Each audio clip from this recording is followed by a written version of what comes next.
'Di ba? Yung defense team mismo ang nagsabi.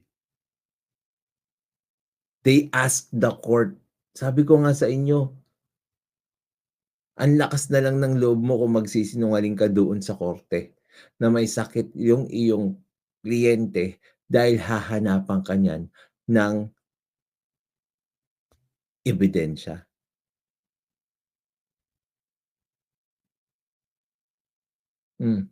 Tapos tignan mo ito yung sa sino ang iko-quote niya?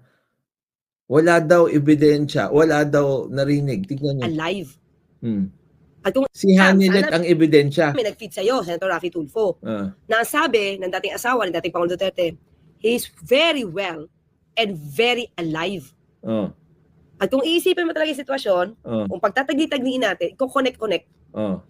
walang information na hindi maganda ang kanyang kondisyon. Sinungaling ka talaga. Defense team niya mismo, it was highly publicized. Tinapik pa yun ni Attorney Conti at yung isang abogado. Sinungaling.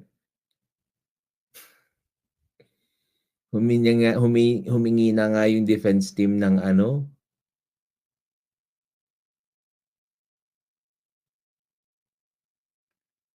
ng suspension ng proceedings.